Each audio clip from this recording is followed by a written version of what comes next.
Good afternoon and welcome to the Native News Today. Jason Salzman with Gerald Wofford. As always, we thank you for joining us this afternoon. Welcome us into your homes or your Adobe or your TP or your casino even maybe. Yeah, or your casino. I know some people out there that's sitting in front of a, what do you call it, slot machine? God, I can't believe I forgot. Slot machine with like a ash off of their cigarette like this long. So nothing takes them away But from they that do chair. take time out from the casinos to watch the Native News Today. And we appreciate that. We sure do. We sure do. And if you're combing the aisles at the Altmoggy Walmart this afternoon, you'll probably see us too. That's right. Our thanks to Walmart. They are actually beginning to show portions of our program there on the big screen. Yeah, on the big screen. You know, you walk around and getting some milk or some eggs or, I don't know, maybe a new outfit, whatever you get at Walmart. You can get anything there. And now you can get Native News Today. And when you're getting those tires fixed and everything, yeah, and you got a little time to kill, you can watch the Native News Today in Okmulgee. True that. So, hey, as always, we feel like we got a great lineup of news stories here to share with you this afternoon. We got a lot of great things coming up. We'll have our second half of our look back in time in the archives of 1,000 years of Muskogee art. And it's always good for people to see that and you know, remember some of those videos because they were, you know, produced and everything back in the day and kind of just put in the can, and now you can take them out and take a look at those archive videos, and a lot of people, it floods back some great memories for them. So it's good stuff. So the first half we covered the 500 years, right? Yeah, and this is the second? Yeah, probably first 500 years and now the second 500, and that adds up to 1,000. One millennium. There you go. You also get a math lesson here on the Native News Today. True that. 1,000 Years of Muskogee Art. We'll be bringing that later in the program. Plus, we had a very special dedication last week here in Okmulgee concerning the Veterans Building. Yeah, the Veterans Building is up and it's ready to go. The Pentagon of the West, as Mr. Ken Davis, the Veterans Affairs Coordinator at the Creek Nation, calls it, and it really is. It's in the shape of a pentagon right over here on the complex, and if you haven't seen it, you can drive by and check it out. Not open just yet. A lot of rain and everything like that has delayed the opening of this building, but and even the rain came down and kind of tried to put a damper on the opening ceremonies of this historic building. But when all else fails, you can count on Muskogee veterans, and their spirits were not dampened by the rain. It was a great day, and through all the weather, we charged on, and it was a wonderful occasion. That's right. In the true military spirit, the veterans adapted to the weather. Great downpour. As you know, July has been just a flood month for here for some reason or another. And it did damper the events, canceling them a little bit, but everyone adapted, and the ceremony went on as planned, and everyone had a great time. So that's what it's all about. Absolutely, and that's what the thing that Ken was telling us about in the story. You know, a lot of things can happen, but Muskogee veterans, the citizens, the administration stayed right there with them, and they were very, very proud of that, and we were proud to be there. So and he was in his dress blues. Oh man, he was dressed up. I thought he was going to be in that like commercial where the Marine like sharply puts the sword up by his ear, you know, and I always think he's going to cut his ear off or something, but he doesn't. Yeah, to save his face or something. Yeah, something like that. And we're dressed in our dress civilians. That's how we always dress every day. Yeah, man, we're just green and we are actually black 5-star generals in the civilian unit. We, first civilian unit, first the rest, always the best. First the rest, always the best. First Civ Div. So yeah, so that's what we go by and everything. Well, we're also going to be taking a look this week at the great things going on within the Creek Nation, such as the home giveaways to our elders.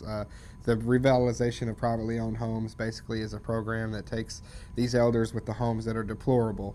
I'm not going to mince words or anything like that. They're unlivable conditions, and Creek Nation steps in and quickly gets them a brand new home. Gerald, all of that coming up and more on this episode of Native News Today. Stick with us. Don't go anywhere. We're going to be right back after these messages.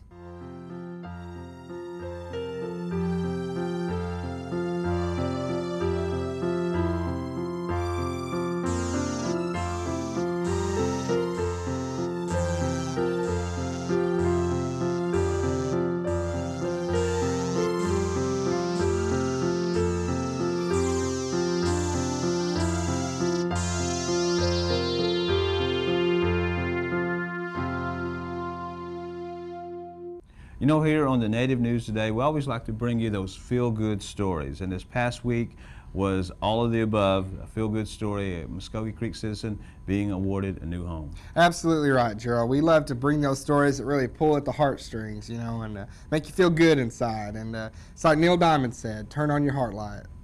Hey, that's right. What tribal town is he from? I think he's from the New Rocca. Yeah, there you go, the New Yeah, Rocker sorry. District. Anyway, all kidding aside, it's a wonderful thing when the Creek Nation can give a home to somebody in bad need of one. And the revitalization of privately owned homes is a program that the elders have really benefited from, because some of these elders have homes that are deplorable and the living conditions are not right and they need a new home. Creek Nation has the ability to step in, do something quick for these elders, and we love to be a part of anything that goes on like that. Well, we're here to give the keys to Mr. Buck, Alec Buck, and I didn't know that he didn't speak very much English, so it's good. It's really good to see that a Creek-speaking elder that is getting a nice home like that. It's real exciting. Many years ago, when it was under state law, we had the boards to go through, and when we got ready to build a house for somebody, it took months and months and months for the bureaucracy, red tape, I call it. Since we brought them under the tribe, it's strictly a tribal division now, and we can make a decision in 30 minutes now what we're going to do for the people, and it's just quick. And we're building so many houses for our Creek elders and even the younger people also. A lot of the elderlies live in houses that aren't feasible to be reconstructed. So in the past, they were pushed. They were shifted to the home ownership, which a lot of times would be take a few years. So this way, they're able to quickly get them a home, which these houses are being put up within a couple of months. So, you know, that makes a big difference Yes. when you get to be elderly. Well, last year, I was made aware by the CHRs when, you know, they tried to get into his house and, you know, and how bad it was. And so we came back and looked and took pictures, and, you know, it was bad. And so I told, you know, Della Cherry, I said, he can't live in a house like this. So I knew that this program was available. And so I went to housing and talked to Ron Qualls and told him that, you know, he needed a house. And this is beautiful compared to, you know, it's beautiful, you know, and I just appreciate it. Tuoin gitteetsaa. Sama si mastuana. So lidapki kumado all house akibi. Nga anu ansoa halaska. Sama hila mitu ati si. He says Marudi gela si. said it's very, very good. He said, I appreciate this place, and I want to thank all of y'all. All right, again, another feel-good story there, seeing the home presented there to the Muskogee Creek citizen. Tin Hut. Hey, that's right. We're talking veterans here, and you know, we just can't say enough. And thank you to all the veterans out there that have served our country proudly. And as the Congressional Medal of Honor winner Ernest Childers once said, you know, the Native American only has one country to defend, and that's this one right here. That's absolutely right. You know, the Native Americans per capita have no greater rate of service. There is no greater rate of service than that of Native Americans in this country. No other ethnicity, minority group has sent more people to fight for the United States of America than the Native Americans. And we're very proud of that as a race and as an ethnicity, to say that we will pick up the baton and go to bat for this country whenever it's needed. And it was so great to be able to honor the Muskogee veterans on a wonderful day. It rained today during our parade, but we also look at this. Look what happened today. They came literally from California, Texas, Kansas, Colorado, North Carolina, Massachusetts, Wisconsin. Our elder veterans came in more numbers than what was expected. Our World War II veterans came. The turnout was very, very good. And when it started raining, always remember this, that our chief, our second chief, and our national council stood out there with us during the rain to stay with us. Our citizens stayed with us during the rain. And how can anybody say anything was bad about that? The camaraderie, the spirit did not dampen one bit. We came for a special purpose. That purpose has not been defeated. The building is still going up. Look at what has been accomplished. Look at what our Muskogee veterans have accomplished since the day they have ever put on the uniform. And I think I'll close it up with this. Then we were young. They defended us. Now they are old. We protect them. God bless Muskogee veterans. Okay, I was in the Navy, had transferred into the Seabees and got attached to the Marine Corps. And I stayed with them for 3 years and 5 months, South Pacific, during World War II. You look at the stuff around us here today. A little bit of rain, but hadn't dampened the spirits. It's still good to get together with all the veterans. How does it feel as a Muskogee veteran to be taken care of and revered this much by your tribe?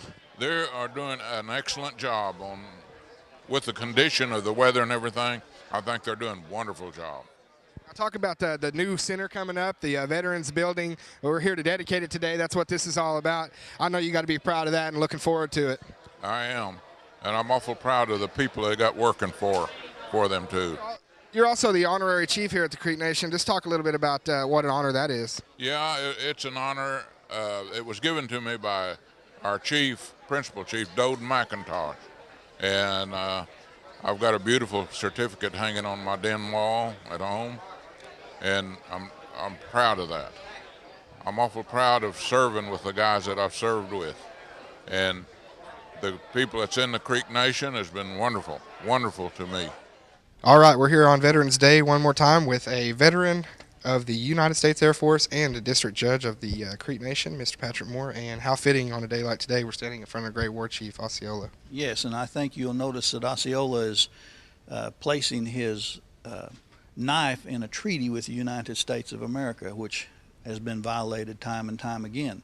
On a day like today, when the Creek Nation celebrates its veterans, I'd like to remind everyone that the Native Americans have always protected the United States because this land is their land. And I want to remind your audience today that after World War II, the general that was in charge of the draft, Lieutenant General Hershey, made a comment on the floors of the Congress that if American citizens had volunteered to protect this country during World War II in the same numbers as the Native Americans did, we would not have had to have a draft, period.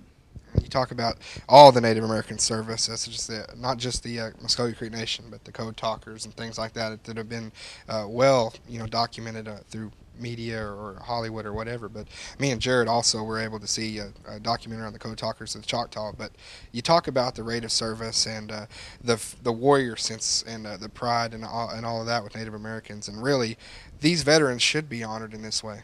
Yes, and I think it's fitting today to mention the fact that those veterans that served in World War I were the persons who caused the United States Congress to enact legislation in 1924 to make all Native American citizens of the United States.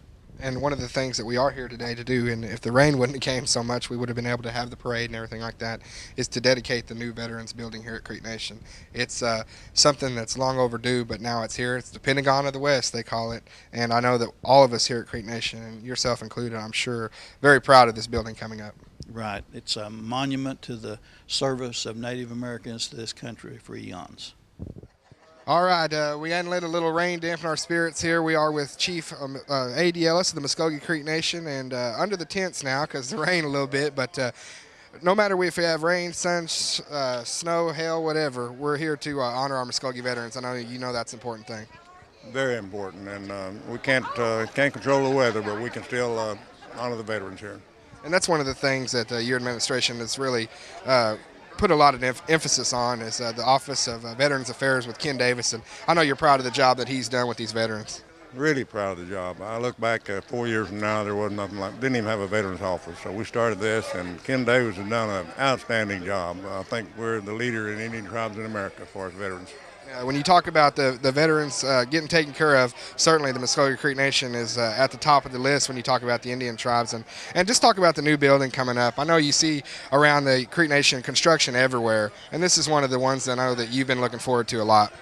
Right. We've been talking about this Pentagon. I call it the Pentagon of the West, but we didn't get to dedicate it this morning, but it's going to serve the purpose, and it's something that the Creek Nation, the Creek veterans are really going to be proud of. After these messages, We'll be right back. Come back. Smali, taza ko chusi nili yangi na istun sanga. Bangana riba hayat kaus. Adam August. Pangana sa hayat kido no ka. Fanny Molo just bananga. Tu mo sa atin. Hitla hani so bani do. What? Hiji mo katsari chin hi sakto da stumi danga. Ma hiji mo ka de wekki diga hi sagre da hiliga ampane hayat kido. Hilimani. Matse. The Muskogee Creek Nation Tobacco Prevention Program offers all cessation classes to young and old. For more information about a healthier life and a second wind, contact one of these centers nearest you. Hijida. Hilishwa fatsa. CNA de dos. Moes. Well, hiji mo keskara mo kezak no stino kesis still easy dois.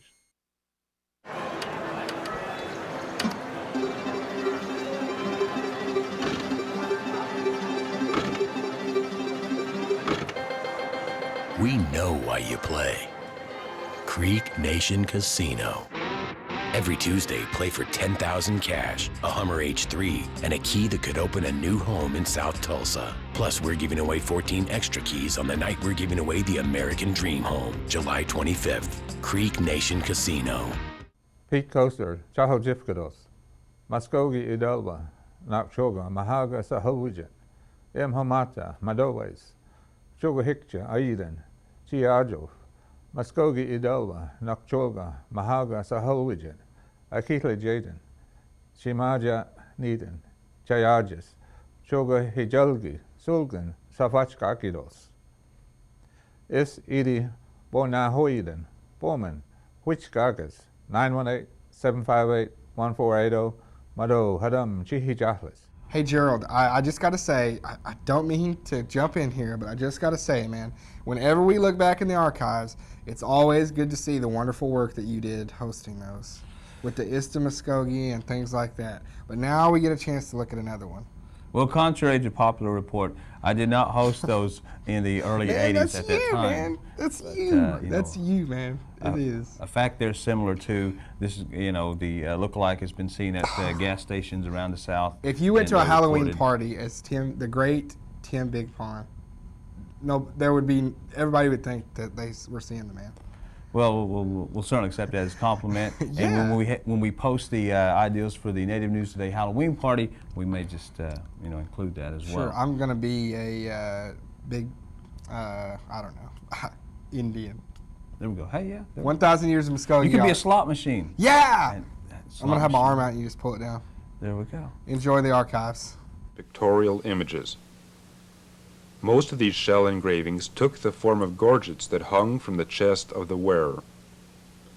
Designs vary from abstract symbols of the sun, represented by a cross in a circle, to detailed images of people and animals. This shell gorget shows a man in the ceremonial dress of over 600 years ago. His elaborate copper headdress is seen, also strands of large beads around his neck. In one hand, he holds a large ceremonial mace of stone. In the other, a decapitated enemy head or a wooden rattle shaped like such a head.